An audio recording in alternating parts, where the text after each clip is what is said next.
क्यों मारा? क्यों खराब कर रहे हैं? किसने क्यों मारा आपने? ये मच्छर जिहादी मानसिकता के लोग। कौन?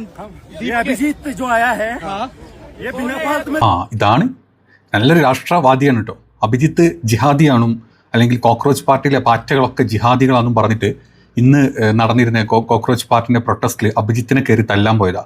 ഒരു തല്ലങ്ങോട്ട് തല്ലിയത് ഓർമ്മയുള്ളൂ. പിന്നെ സ്വർഗം കാണിച്ചു കൊടുത്തിട്ടുണ്ട് പാറ്റകൾ പുറത്തിട്ടിട്ട്.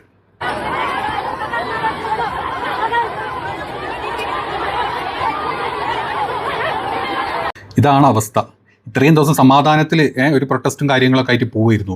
അപ്പം വിചാരിച്ചു, നമ്മുടെ രാഷ്ട്രവാദികൾ വിചാരിച്ചേ ഇവന്മാരെ രണ്ടെണ്ണം കൊടുത്താലും കുഴപ്പമില്ല, ഇവന്മാർ ഒരു മുഖത്തിന് പകരം മറുമുറം കാണിച്ചിരുന്നു വിചാരിച്ച് അങ്ങോട്ട് ചെന്നതാ. ഒന്നങ്ങോട്ട് കൈ വെച്ചത് ഓർമ്മയുള്ളൂ. പിന്നെ അങ്ങോട്ട് ചെന്നൊരു 3-4 ഉണ്ടായിരുന്നു. എല്ലാത്തിനും പിഴിഞ്ഞിട്ടാണ് പോലീസിൻ്റെ ഏൽപ്പിച്ചു കൊടുത്തിട്ടുള്ളത്. അതുമാത്രമല്ല, ഇനി ഇന്നലത്തെ ബാംഗ്ലൂർ നടന്നിട്ടുള്ള പ്രൊട്ടസ്റ്റിൽ പ്രകാശ് രാജ് വന്നിട്ട് അതിനേക്കാൾ വലിയൊരു ഡയലോഗ് അവിടെ കാച്ചിക്കൊടുത്തു.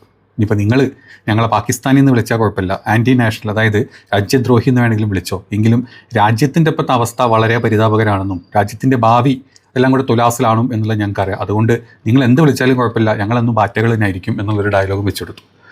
അപ്പോൾ ഇന്ന് നമ്മൾ ഈ വീഡിയോയിൽ പറയാൻ പോകുന്നത്, നമ്മൾ ഈ പ്രൊട്ടസ്റ്റും കാര്യങ്ങളൊക്കെ കാണുന്നുണ്ടല്ലോ ഒരു സൈഡിൽ നിന്ന്. അതായത് കോക്രോച്ച് ജനതാ പാർട്ടി വന്നു, വലിയൊരു ക്യാമ്പയിനിങ് ഒക്കെ തുടങ്ങാൻ പോവുകയാണ്.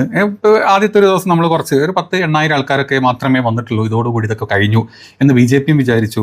അതുപോലെ ഇങ്ങനത്തെ ചില രാഷ്ട്രവാദികളും വിചാരിച്ചു ഇനി കുഴപ്പമൊന്നുമില്ല, ധർമ്മേന്ദ്ര പ്രധാൻ കുഴപ്പമൊന്നുമില്ല, അവൻ നമ്മുടെ പിള്ളേരെ പറ്റിച്ചാലും അല്ലെങ്കിൽ നമ്മുടെ രാജ്യത്തെ പിള്ളേർ നീറ്റ് ഇനി തൊലഞ്ഞാലും കുഴപ്പമില്ല, CBSE തൊലഞ്ഞാലും കുഴപ്പമില്ല, ഇനിയിപ്പോൾ JEE എക്സാം തൊലഞ്ഞാലും കുഴപ്പമില്ല, ഏത് എക്സാം തൊലഞ്ഞാലും കുഴപ്പമില്ല, നമ്മളെപ്പോഴും രാഷ്ട്രവാദികളായിട്ട് ഇങ്ങനെ അടികൂടി സംഖ്യകൾ അടികൂടി ജീവിക്കാമെന്ന് വിചാരിച്ചു. പക്ഷെ ഓരോ ദിവസം ഓരോ പ്രൊട്ടസ്റ്റ് കഴിയുന്തോറും ഇതിലോട്ടുള്ള ആളുകൾ കൂടുന്നു, ഇവരുടെ പ്രചാരം കൂടുന്നുണ്ട്, ഓരോ സിറ്റിയിലും ഇവർ സ്പ്രെഡ് ചെയ്തുകൊണ്ടിരിക്കുകയാണെന്നുള്ളത് ഇപ്പോഴാണ് യഥാർത്ഥത്തിൽ നമ്മുടെ രാജ്യം ഭരിക്കുന്ന പാർട്ടിക്ക് മനസ്സിലായത്. ആദ്യം മിണ്ടാണ്ടിരുന്ന ഇതൊരു ദിവസം കൊണ്ട് കഴിയും എന്ന് വിചാരിച്ച് ജൻസികളല്ലേ വല്ലാണ്ടൊന്നും പുറത്തിറങ്ങില്ല, വല്ല ഫോൺ കളിച്ചിട്ടോ അല്ലെങ്കിൽ ഈ പറഞ്ഞ പോലെ കമ്പ്യൂട്ടറിൽ ലൈക്കും ഷെയറും അടിച്ച് റീലും കണ്ടിരിക്കുന്നു വിചാരിച്ചു. ആൾക്കാർ പുറത്തിറങ്ങുമെന്ന് വിചാരിച്ചില്ല. ഓരോ പ്രാവശ്യം ഓരോ പ്രൊട്ടസ്റ്റിലും ആളുകൾ കൂടി വന്നു. ഇന്ന് ജയ്പൂരിൽ നടന്നിട്ടുള്ള, അതായത് രാജസ്ഥാൻ ജയ്പൂരിൽ നടന്നിട്ടുള്ള പ്രൊട്ടസ്റ്റിൽ ആളുകൾ ഒരുപാട് തടിച്ചുകൂടി. അങ്ങോട്ട് എത്തിയിട്ടുള്ള അഭിജിത്ത് ദീപ്ക അങ്ങോട്ട് വരുന്ന സമയത്ത് കുറച്ച് രാഷ്ട്രവാദികൾ, അങ്ങനെയായിട്ട് അവർ പറയുന്നത്, അതുകൊണ്ടാണ് ഞാനും അങ്ങനെ തന്നെ പറഞ്ഞു, ഈ പറഞ്ഞ രാഷ്ട്രവാദികൾ ഓടിച്ചെന്ന് അഭിജിത്തിനെ അടിക്കുന്ന രംഗം നിങ്ങൾ കണ്ടിരുന്നു. ഞാൻ ജസ്റ്റ് ബ്ലർ ചെയ്ത് സൈഡിൽ വെച്ചിട്ട് കണ്ടു നോക്ക്.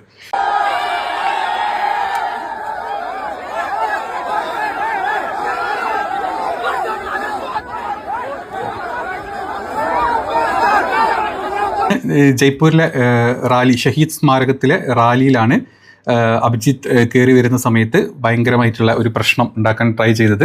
അടിക്കുന്ന രംഗം നിങ്ങൾ കണ്ടു. അടിച്ചിട്ട് അവിടെ നിന്ന് അങ്ങോട്ട് അവനെങ്ങനെ പൊക്കിയെടുത്തിട്ട് പോകുന്നത് നമ്മൾ കാണുന്നുണ്ട്. അഭിജിത്തിനല്ല, അടിച്ചവനെ താഴത്തു കൂടെ നിരക്കി കൊണ്ടുപോകുന്നത് നമ്മൾ കണ്ടിട്ട്. അഭിജിത്ത് അപ്പോഴും പറയുന്നുണ്ട് അടിക്കരുതെന്നും. പിന്നെ പുള്ളി വന്നൊരു പോസ്റ്റൊക്കെ ഇട്ട്, അതായത് ഇതുവരെ മിണ്ടാണ്ടിരുന്ന അല്ലെങ്കിൽ രാജ്യം ഭരിക്കുന്ന BJP പേടിച്ച് തുടങ്ങി, പാറ്റകളെ പേടിച്ച് തുടങ്ങി. അപ്പോൾ ഇനിയിപ്പോൾ വയലൻസും കാര്യങ്ങളൊക്കെ ഉണ്ടാകും എന്നുള്ള രീതിയിലുള്ള പോസ്റ്റൊക്കെ ഇട്ടിട്ടുണ്ട്. അപ്പം ആ നീക്കിക്കൊണ്ടുപോകുന്ന രംഗം നമുക്ക് കാണാൻ ഈസി ആയിട്ട്. ഇങ്ങനെയാണ് ആ നീക്കിക്കൊണ്ടുപോകുന്ന രംഗം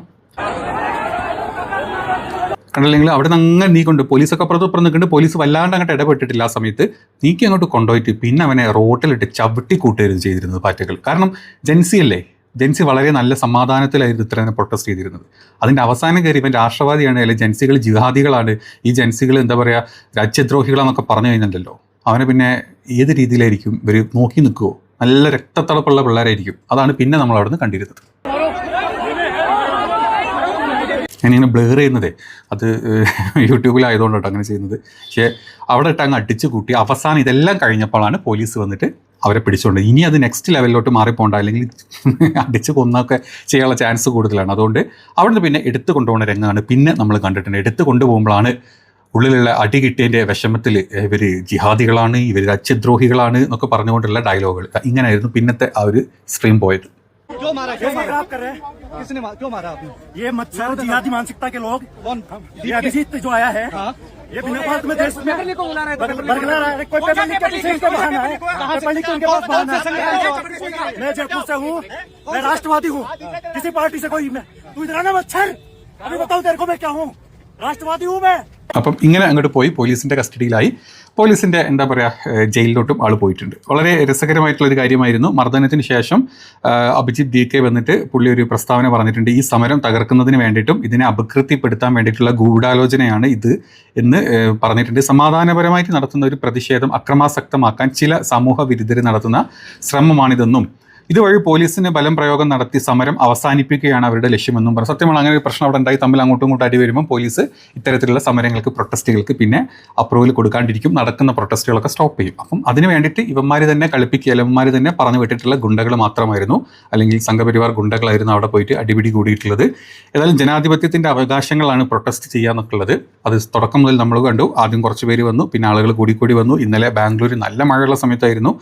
സത്യം ഞാൻ പോകണമെന്ന് വിചാരിച്ചിരുന്നു, നടന്നില്ല കേട്ടോ. അതിലും നല്ല മഴയുള്ള സമയത്തായിരുന്നു. എന്നിട്ടും ആളുകൾ തടിച്ചുകൂടി. അതുപോലെ പ്രകാശ് രാജിനെ പോലത്തെ സോനം വാങ്ചുക്ക് ഉണ്ടായിരുന്നു, പ്രകാശ് രാജ് വന്നിരുന്നു. അപ്പം ആ സമയത്ത് പ്രകാശ് രാജിൻ്റെ ഒരു പ്രസംഗമുണ്ട്, പ്രസംഗമല്ല, അവിടെ സംസാരിച്ച കുറച്ച് കാര്യങ്ങളുണ്ട്. അതും ഭയങ്കര ഹൈലൈറ്റ് ആയി തോന്നിയിട്ടുള്ളൊരു കാര്യമാണ്. കേട്ടു നോക്ക്.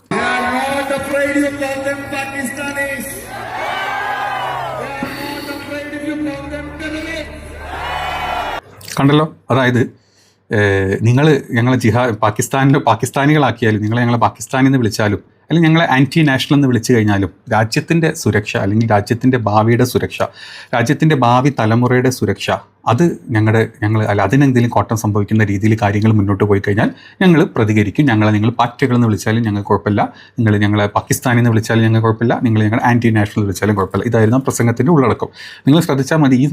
പ്രത്യേകിച്ച് നമ്മുടെ നാട്ടിൽ മോദിക്കെതിരെ പറഞ്ഞാൽ, എന്താ പറയുക, BJPക്കെതിരെ പറഞ്ഞാൽ, സംഘപരിവാരത്തിൻ്റെ വാണത്തരങ്ങളെ പറ്റി പറഞ്ഞു കഴിഞ്ഞാൽ, RSSൻ്റെ ചെറ്റത്തരങ്ങളെ പറ്റി പറഞ്ഞു കഴിഞ്ഞാൽ പറയുന്നവൻ ഒന്നുകിൽ പാകിസ്ഥാനിയാവും, ഇപ്പോൾ ബംഗ്ലാദേശിയും കൂടെ ആ കൂട്ടത്തിൽ കൂടിയിട്ടുണ്ട്, ഒന്നുകിൽ ബംഗ്ലാദേശിയാവും അല്ലെങ്കിൽ രാജ്യദ്രോഹിയാവും. അപ്പം തെറ്റ് ചെയ്യുന്ന ഈ ചെറ്റ പരിപാടികൾ കാണിക്കുന്ന ചെറ്റകളെ പറ്റി സംസാരിച്ചു കഴിഞ്ഞാൽ പറയുന്നവനാണ് രാജ്യദ്രോഹി. രാജ്യദ്രോഹം ചെയ്യുന്ന അവൻ എപ്പോഴും രാജ്യസ്നേഹി എന്നുള്ള മുദ്ര കുത്തി ഈ രാജ്യം കുട്ടിച്ചോറാക്കിക്കൊണ്ടിരിക്കുകയാണ് ഇപ്പം നമ്മുടെ നാട്ടിൽ നടക്കുന്നതാണ് നമ്മൾ കാണുന്നത്. അപ്പോൾ അതിനെതിരെയാണ് ഈ ഒരു CJP പോലത്തെ ഒരു പാർട്ടി വരുന്നതും, അല്ലെങ്കിൽ അതിനെതിരെ അല്ലെങ്കിൽ അവർ പ്രൊട്ടസ്റ്റിന് മുമ്പോട്ട് വെച്ചിട്ട് ഒറ്റ കാര്യം, ഇപ്പോൾ അവർ പ്രൊട്ടസ്റ്റിൻ്റെ അജണ്ട എന്താ, ഒറ്റ കാര്യമുള്ളൂ, ധർമ്മേന്ദ്ര പ്രധാൻ രാജിവെക്കണം. രാജ്യത്ത് 10 കൊല്ലത്തിനിടക്ക് 100 കണക്കിൽ എക്സാമുകൾ തകിടം മറിഞ്ഞു പോയിട്ടുണ്ട്. അതിനൊന്നും എവിടെയും ഒരു കാര്യം എത്തിയിട്ടില്ല. കുറേ പേരുടെ ഭാവി നഷ്ടപ്പെട്ടു, കുറേ പേരുടെ ജീവൻ നഷ്ടപ്പെട്ടു, കുറേ പേരുടെ പൈസ നഷ്ടപ്പെട്ടു, കുറേ പേരുടെ മാനം നഷ്ടപ്പെട്ടു. ഇതിനൊന്നും ചോദ്യം ചെയ്യാൻ പാടില്ല. ചോദ്യം ചെയ്തു കഴിഞ്ഞാൽ ഇതുപോലെ അടിച്ചൊതുക്കും. അപ്പം കുറച്ച് ജൻസികൾ അവർക്ക് ബോധം വന്നിട്ടാണ് അവർ ഈ പറഞ്ഞ പുറത്തോട്ട് ചാടിയിട്ടുള്ളത്. ഇനി അവർ സമാധാനപരമായിട്ട് പ്രൊട്ടസ്റ്റ് ചെയ്യും കൂടെ ചെയ്ത് അതിൻ്റെ ഇടയിൽ കൂടെ പോയിട്ട് കുത്തിത്തിരിപ്പുണ്ടാക്കി കഴിഞ്ഞാൽ ആ പ്രൊട്ടസ്റ്റിൻ്റെ സ്റ്റൈല് മാറും എന്നാണ് നമ്മളൊക്കെ എല്ലായിടത്തും നമ്മൾ കാണാറ് അങ്ങനെയാണ്. അപ്പം ആ അവസ്ഥയിലോട്ട് നിർത്താണ്ടിരിക്കട്ടെ. ഇത് മനസ്സിലാക്കി ഇതിനുള്ള കാര്യങ്ങൾ എന്താ വെച്ചാൽ ഈ പറഞ്ഞ സംഘക്കൂട്ടങ്ങൾ ചെയ്യുമെന്ന് നമുക്ക് വിചാരിക്കാം. അപ്പോൾ ഇതാണ് ഇനി ഇവിടുന്ന് അങ്ങോട്ട് പല പ്രൊട്ടസ്റ്റുകൾ ഇതേപോലെ ഓരോ ദിവസം പല സ്ഥലങ്ങളിൽ പല വേദികളിൽ നടക്കുന്നുണ്ട്. എനിക്ക് തോന്നുന്നു പാർട്ടി സ്ട്രോങ് ആയിട്ട് വരുന്നു, കൂടുതൽ സപ്പോർട്ടുകൾ വരുന്നു, കൂടുതൽ നേതാക്കളുടെ സപ്പോർട്ടുകൾ വരുന്നു.